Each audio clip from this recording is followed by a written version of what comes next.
Welcome to the second video of rotational spectroscopy और microwave spectroscopy. इससे पहले वाली वीडियो में हमने इंट्रोडक्शन पढ़ा था माइक्रोवेव स्पेक्ट्रोस्कोपी का।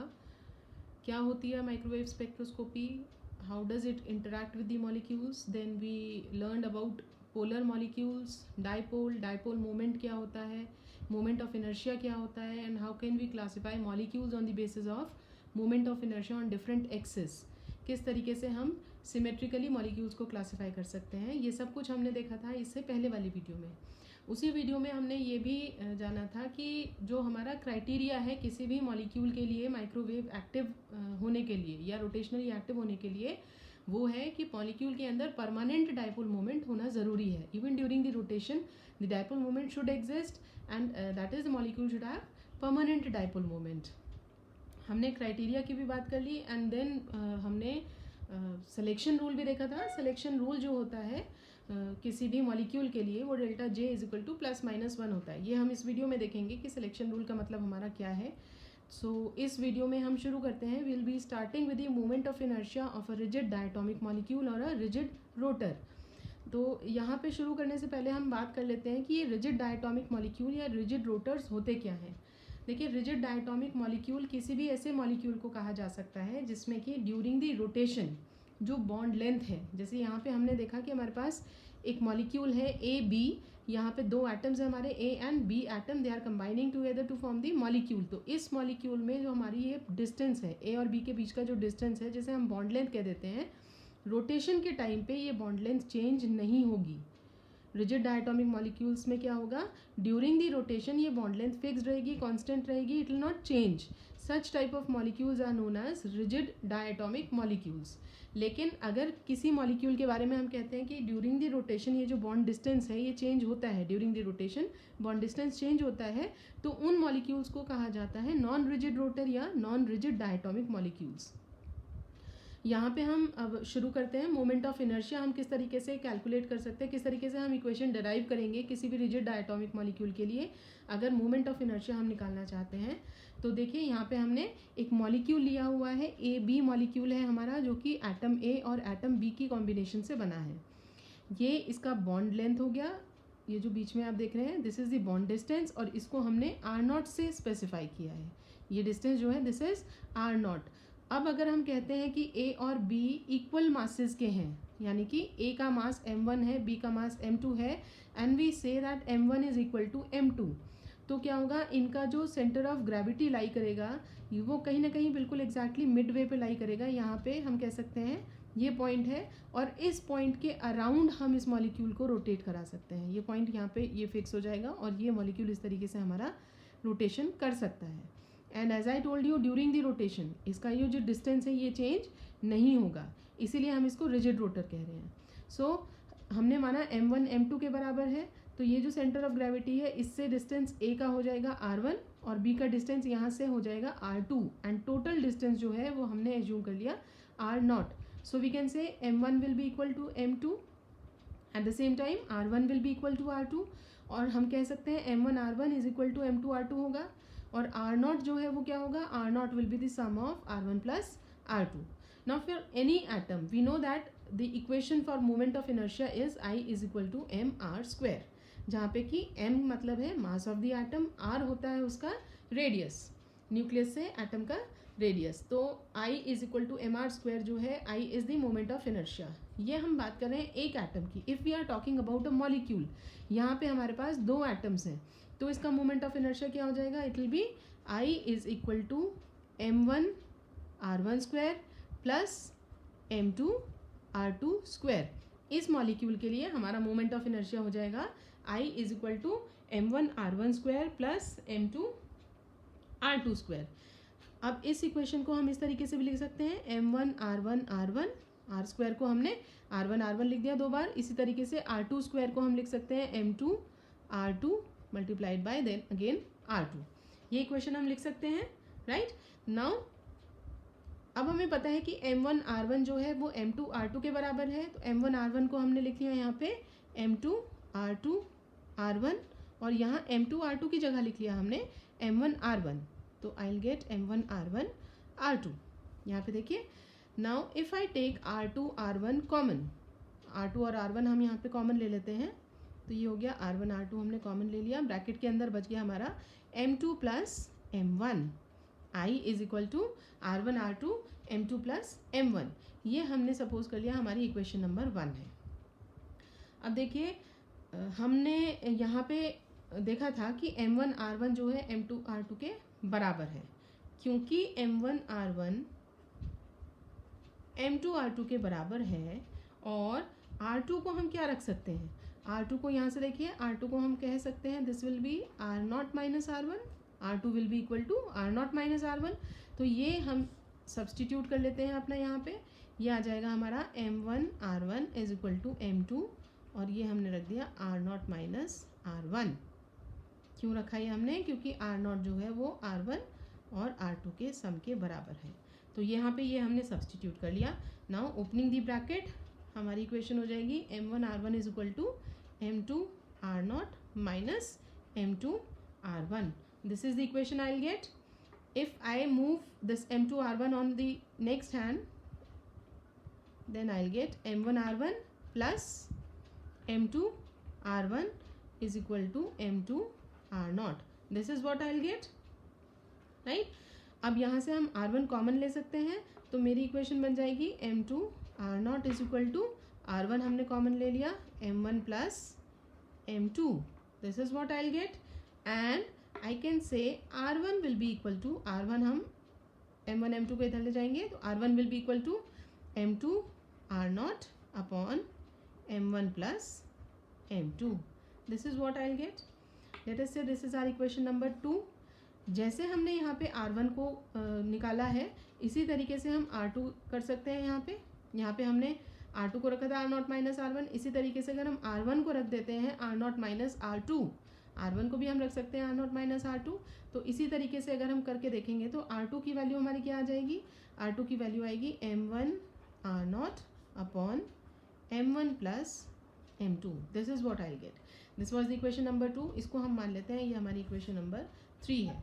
अब देखिए अगर इक्वेशन नंबर 2 और इक्वेशन नंबर 3 को हम इक्वेशन नंबर 1 में रखें, यानी कि R1 और R2 की वैल्यू अगर हम यहाँ सब्सटीट्यूट कर दें, तो हमारी इक्वेशन क्या बन जाएगी, I will be equal to R1 की वैल्यू है हमारी ये, this is M2 R0 upon M1 plus M2। Then R2 की वैल्यू क्या है, ये है, ये रख लेते हैं M1 R0 upon M1 plus M2, and ये मल्टीप्लिकेशन में है तो ये हो जाएगा हमारा M1 plus M2। M2 plus M1 को M1 प्लस M2 रख सकते हैं। ये देखिए यहाँ से ये कट गया, तो हमारे पास क्या बचा, अब हमारे पास बच गया, ये देखिए ये हमारे पास बच गया I is equal to M2 R0 upon M1 plus M2, ये मल्टीप्लिकेशन में है M1 R0, ये हमारे पास बचा। और यहाँ पे अगर हम R0 को कॉमन ले लेते हैं, यहाँ से R0 को हम R0 will B multiplied by R0, it will give R0 square. तो ये हो गया हमारा M1 M2 upon M1 plus M2 R0 square. This is what I will gate. Now if आई से M1 M2 upon M1 plus M2 mu के बराबर है, ये हमारी इक्वेशन बन जाएगी, I will be equal to mu R0 square. ये mu क्या चीज़ है, म्यू को हम कहते हैं reduced mass, mu is known as reduced mass, और इसकी वैल्यू क्या होती है, this will be equal to M1 M2 upon M1 plus M2। So this is the equation for moment of inertia for a rigid diatomic molecule. ये हमारी equation आ गई, जहाँ पे कि म्यू हमारा रिड्यूस्ड मास है। This is how we can calculate the moment of inertia for any rigid diatomic molecule. अब देखिए पिछली वीडियो में हमने बात की थी कि जब भी मॉलिक्यूल जो है जो रोटेशन कर रहा है और उसके ऊपर इलेक्ट्रोमैग्नेटिक रेडिएशंस डाली जाती हैं या माइक्रोवेव रेडिएशंस के साथ में जब वो इंटरैक्ट करता है, तो कहीं ना कहीं फ्रीक्वेंसी, जब भी हमारे मॉलिक्यूल की, रोटेटिंग मॉलिक्यूल की फ्रीक्वेंसी हमारी इंफ्रारेड रेडिएशंस की फ्रीक्वेंसी के साथ मैच करेगी, यानी कि माइक्रोवेव्स की फ्रीक्वेंसी के साथ मैच करेगी, तो वो फ्रीक्वेंसी एब्जॉर्ब कर ली जाएगी और मॉलिक्यूल हमारा रोटेशनल ट्रांजिशन दिखाएगा, यानी कि it will be moving from a lower rotational energy level to a higher rotational energy level. अब ये जो एनर्जी लेवल्स की हम बात कर रहे हैं, how can we get the energy levels, ये एनर्जी लेवल्स क्या होते हैं, किस तरीके से हम इनकी वैल्यूज़ निकाल सकते हैं, अब हम वो देखेंगे। So we will be energy levels of rigid diatomic molecules. अब हम देखते हैं कि एनर्जी लेवल्स कौन कौन से हो सकते हैं। यहाँ पे देखिए, जब भी हम एनर्जी की बात करते हैं रोटेटिंग मॉलिक्यूल की, तो हमारे पास इक्वेशन है E J is equal to H square upon 8 pi square I J plus 1। ये एक इक्वेशन होती है जिससे हम अपने रोटेटिंग मॉलिक्यूल्स की एनर्जी को कैलकुलेट कर सकते हैं। अब आप कहेंगे कि ये कहाँ से आ गया फॉर्मूला, ये डेरिवेशन कहाँ है इसकी। तो देखिए, यहाँ पे हमें डेरिवेशन से कोई मतलब नहीं है, we don't have to derive this formula, we just have to utilise this. इसकी डेरिवेशन जो है ये आपको क्वांटम में मिलेगी, क्वांटम केमिस्ट्री में, तो उससे हमें कोई लेना देना नहीं है, will just utilise this formula. अब यहाँ पे आप देख सकते हैं कि यहाँ पे मैंने ई जे लिखा है। जे का मतलब क्या है, ये एनर्जी जो है ये हमारी जूल्स में है एनर्जी। पहले देख लेते हैं यहाँ पे ये सब टर्म्स क्या है। एच है Planck's constant, 8 pi square I is R moment of inertia. J जो है, जे होता है हमारा rotational quantum number, this is known as rotational quantum number. और जे की वैल्यू हो सकती है 0, 1, 2, 3, 4 एंड सो ऑन। तो जे हमारा यहाँ पे रोटेशनल क्वांटम नंबर है। और मैंने आपसे बताया कि ये ई जे मैंने इसलिए लिखा है कि ये एनर्जी जो है ये जूल्स में है। एंड माइंड यू, जब भी हम स्पेक्ट्रोस्कोपी पढ़ते हैं, जब भी हम स्पेक्ट्रोस्कोपी में एनर्जी के साथ डील करते हैं, तो we never take energy in joules, हम एनर्जी लेते हैं सेंटीमीटर इनवर्स में। एनर्जी हमेशा किस में ली जाती है, सेंटीमीटर इनवर्स में ली जाती है। तो अब हम यहाँ पे क्या करेंगे, we have to convert this energy in joules into centimetre inverse.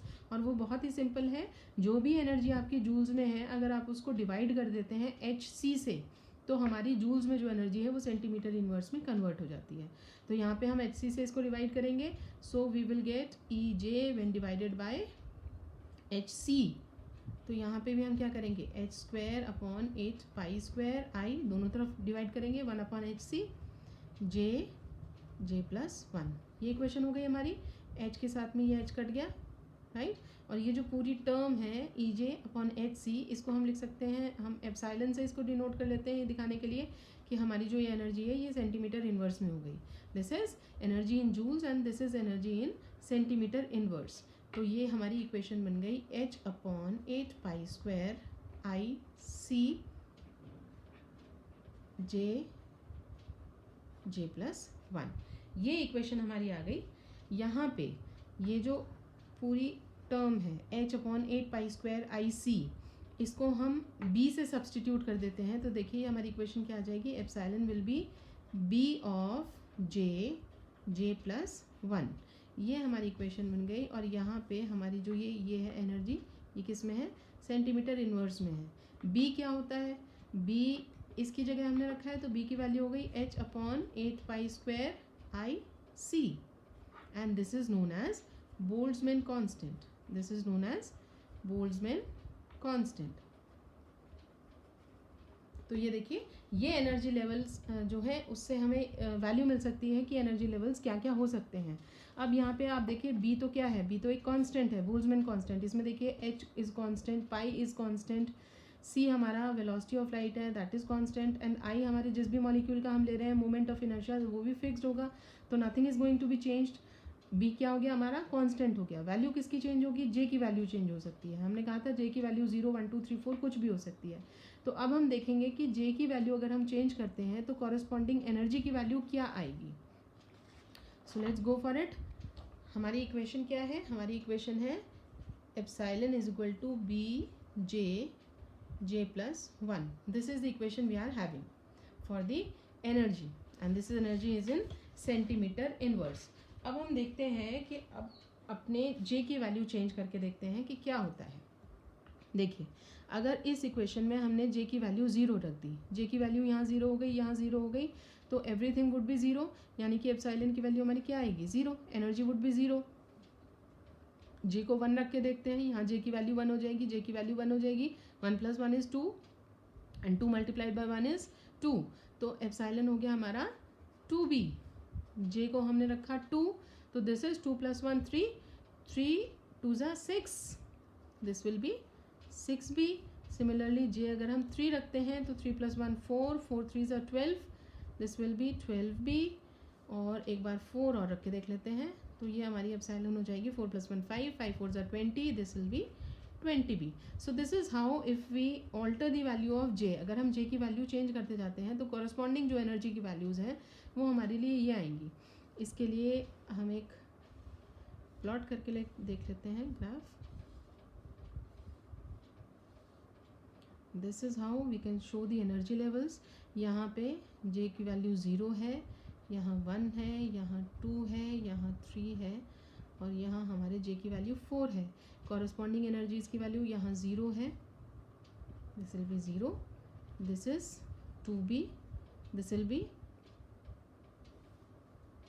6b, ये हो जाएगा 12b, and this will be 20b। This is how the values will be, right. तो कॉरस्पॉन्डिंग हम देख सकते हैं, जब जे की वैल्यू 0 है तो एनर्जी कैसी है, मॉलिक्यूल की एनर्जी 0 है। हम कह सकते हैं यहाँ पे मॉलिक्यूल रेस्ट में है, molecule is not rotating, 0 energy है। अगर हम जे की वैल्यू 1 रखते हैं तो एनर्जी लेवल क्या आ गया, 2b। अगर जे की वैल्यू 2 रखते हैं तो एनर्जी लेवल क्या आ गया, 6b। This is how we can say, looking at these energy values, we can say the rotational energy levels जो होते हैं वो क्वांटाइज्ड होते हैं। एनर्जीज़ के जो लेवल्स हैं उनकी वैल्यूज़ फिक्स्ड है। आप देखिए यहाँ से 0 है, अगर मॉलिक्यूल यहाँ से यहाँ जाता है तो वो डायरेक्टली 2b में जाएगा, 1b नाम की कोई चीज़ नहीं है। 2b से अगर वो नेक्स्ट लेवल में जाता है तो वो 2b से डायरेक्ट 6b पे जाएगा, 3b 4b 5b ऐसा कुछ भी नहीं है। These are fixed values. अगर मॉलिक्यूल एक लेवल से दूसरे लेवल पे जाता है तो एनर्जी लेवल्स फिक्स्ड हैं, वो चेंज नहीं है, चेंज नहीं हो सकते। So this is how we can say the rotational energy levels in microwave spectroscopy are quantised. Quantised मतलब वो फिक्स्ड हैं, ठीक है। अब आप देख सकते हैं यहाँ पे डिफरेंस भी देखिए, अगर हम इन दोनों लेवल्स के बीच का डिफरेंस देखें तो हमारा डिफरेंस है 2b। अगर हम बात करते हैं इन दोनों की, 2b और 6b में डिफरेंस है 4b। यहाँ पे आप डिफरेंस देखेंगे तो कितना आ जाएगा, 6b। एंड मूविंग अहेड यहाँ पे आप डिफरेंस देखेंगे तो कितना आएगा, 8b। So every time the difference is increasing by 2b। Her bar 2b से डिफरेंस इंक्रीज हो रहा है। देखिए 2 की टेबल चल रही है, 2 1 से 2, 2 2 से 4, 2 3 से 6, 2 4 से 8। तो हर बार हमारा जो डिफरेंस है वो 2b से इंक्रीज होता चला जा रहा है। सो ये तो हो गई हमारी इक्वेशन एनर्जी के लिए। एनर्जी हम कैलकुलेट कर सकते हैं किसी भी लेवल की। अगर हम कैलकुलेट करना चाहते हैं डिफरेंस इन एनर्जी लेवल्स, अगर हम difference in energy levels calculate करना चाहते हैं तो हम क्या करेंगे, लोअर एनर्जी लेवल लेंगे, एक हायर एनर्जी लेवल लेंगे। हायर एनर्जी लेवल मान लीजिए हमारा J+1 है, तो हम कहते हैं कि EJ+1 में से हम माइनस करेंगे EJ को, दिस इज EJ+1 में से EJ को हम माइनस करेंगे। हायर एनर्जी लेवल में से लोअर एनर्जी लेवल को हम माइनस करेंगे तो हमारे पास डेल्टा E की वैल्यू आ जाएगी। तो अब हम वैल्यूज़ रख के देख लेते हैं। यहाँ पे देखिए delta epsilon will be equal to EJ की वैल्यू क्या है ये हम जानते हैं, इसको रख लेते हैं J+1, राइट। J+1 यहाँ पे है तो यहाँ पे हम क्या करेंगे, B, ये वाला J कितना हो जाएगा, ये वाला J हो जाएगा J+1, तो ये हो गया B J+1 and this J+1 जो है ये कितना हो जाएगा, J+1+1, तो ये हो गया हमारा J+1+1 माइनस, ये हमारी इक्वेशन बन गई। अब हम इसको जल्दी से अपना करके देख लेते हैं। तो देखिए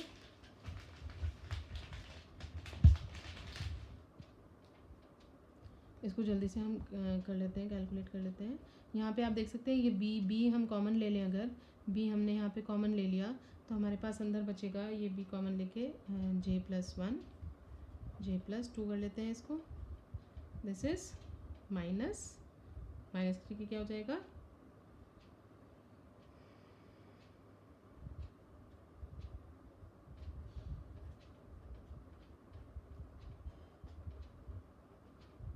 ये हो गया हमारा B मल्टीप्लाई करेंगे J² plus 2B plus J plus 2 1 2 and this will B minus J square, bracket खोलेंगे तो ये हो जाएगा माइनस जे, ये ब्रैकेट सब खोल लेते हैं, बी जे स्क्वायर, ये हो जाएगा 3b, sorry this will be, B कहाँ से आ गया, 2j, ये हो जाएगा 3j plus 2 minus J square minus J, J square से जे स्क्वायर कट गया, 3j में से j गया, 2j बचा, तो ये बच गया हमारा b 2j and this is plus 2, this is what we are left with. यहाँ पे 2 हम कॉमन ले लेते हैं तो ये हो जाएगा हमारा 2b j प्लस 1, ये वैल्यू आ गई हमारी डेल्टा एप्साइलन की, डेल्टा एनर्जी की। यानी कि अगर हम डिफरेंस कैलकुलेट करना चाहते हैं दो एनर्जी लेवल्स के बीच में कितना डिफरेंस है, तो हम कैसे कैलकुलेट कर सकते हैं, delta epsilon is equal to 2b j plus 1। Mind you यहाँ पे जो j है, इस j को हम सब्सटीट्यूट करेंगे लोअर वैल्यू, यानी कि जैसे अगर हम जाना चाहते हैं j1 से j2 पे, तो ये j की वैल्यू क्या रखेंगे 1। अगर हम जाना चाह रहे हैं थर्ड लेवल से फोर्थ लेवल पे, j की वैल्यू 3 से j की वैल्यू 4 पे जाना चाह रहे हैं, तो इस इक्वेशन में हम j को रखेंगे 3, लोअर वैल्यू हम रखते हैं। तो this is how we can get the energy difference अगर हमें b की वैल्यू पता है। सो जितने भी अभी तक हमने फॉर्मूलेज देखे हैं वो हमें याद करने की ज़रूरत है। विल मेमोराइज दिस फार्मूला, और इन फार्मूलेज की हेल्प से हम अपने न्यूमेरिकल्स कर सकते हैं। सो एक चीज़ और यहाँ पे देखिए, इसमें जो हमारा सिलेक्शन रूल होता है, रोटेशनल जो स्पेक्ट्रोस्कोपी है उसमें सिलेक्शन रूल जो होता है that is delta J is equal two plus minus 1, ये हमारा सिलेक्शन रूल है। इसका मतलब क्या है, इसका मतलब है कि हमारा मॉलिक्यूल या तो +1 ऊपर जा सकता है, एक ही एनर्जी लेवल ऊपर जा सकता है, या अगर वो नीचे भी आ रहा है तो भी एक ही एनर्जी लेवल नीचे आ सकता है। जैसे कि अगर मॉलिक्यूल यहाँ पे है तो वो सेकेंड में जाएगा, इस वाले एनर्जी लेवल में जाएगा, यहाँ से थर्ड एनर्जी लेवल में वो नहीं जा सकता, 0 से 1 में जा सकता है। This transition is allowed, this is again allowed, this is again allowed, this is allowed. लेकिन अगर हम कहते हैं कि 0 से 2 में नहीं, ये नहीं हो सकता, this is not allowed. The selection rule is एक ही एनर्जी लेवल पे मॉलिक्यूल जंप कर सकता है। एंड सिमिलरली अगर हम कहते हैं नीचे आना है तो नीचे भी वो इसी तरीके से एक एक एनर्जी लेवल पे आ सकता है, एक साथ दो एनर्जी लेवल्स को क्रॉस नहीं कर पाएगा। सो this is the selection rule. So this was all about rigid diatomic molecule. अब अगर हम थोड़ा सा बात कर लेते हैं अपने जो ये होते हैं हमारे non rigid rotators. Non rigid rotators, जैसा कि मैंने आपको बताया था क्या होते हैं, नॉन रिजिड रोटेटर्स होते हैं वो मॉलिक्यूल्स जिनमें कि जो हमारी बॉन्ड लेंथ है, रोटेशन के दौरान हमारी जो बॉन्ड लेंथ है वो क्या होता है, चेंज होती रहती है। तो अब हम बात कर रहे हैं नॉन रिजिड रोटर्स के बारे में। डेरिवेशन वगैरह इसमें कुछ करने की ज़रूरत नहीं है, सीधा हम अपने फॉर्मूलेज याद करेंगे। जो हमारी एनर्जी है, जैसे joules, energy in joules, epsilon J, इनके लिए जो एनर्जी हो जाएगी वो हमारी होगी, ये तो हम पहले रखेंगे बी जे प्लस 1, ये तो हमें याद है। ये हमारी किसके लिए थी, ये थी हमारी इसके लिए रिजिड रोटर्स के लिए, राइट। इसमें से हम माइनस कर देंगे डी जे स्क्वायर जे प्लस 1 होल स्क्वायर, ये जो है हमारी सेंटीमीटर इन्वर्स में एनर्जी होगी। ये फॉर्मूला है हमारा एनर्जी का नॉन रिजिड रोटर्स के लिए। यहाँ पे देखिए ये डी क्या चीज़ है, ये डी इसको कहते हैं centrifugal distortion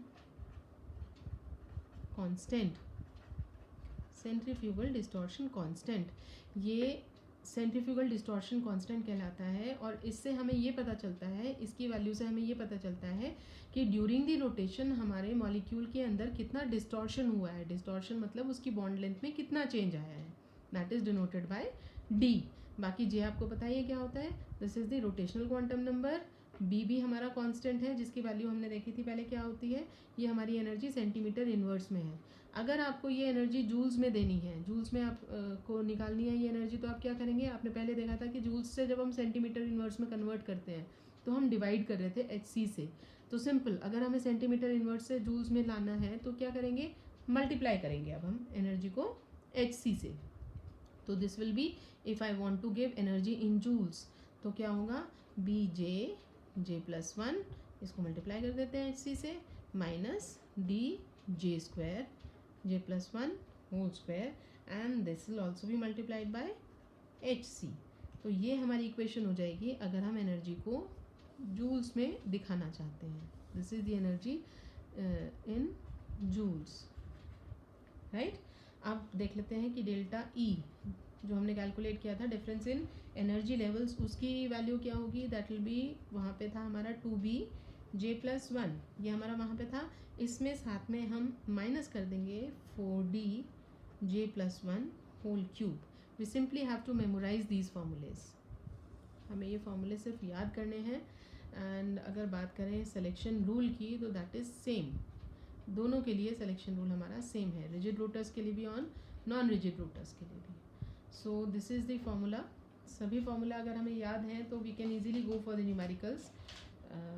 I will try to upload a video for the numericals as well, यानी कि जो ये माइक्रोवेव स्पेक्ट्रोस्कोपी में जितने भी क्वेश्चन AKTU में आए हैं या जितने भी न्यूमेरिकल्स पॉसिबल हैं, I will try to upload a video for the same. I hope ये रोटेशनल स्पेक्ट्रोस्कोपी भी आपको पूरी तरीके से समझ में आ गई होगी। So thank you.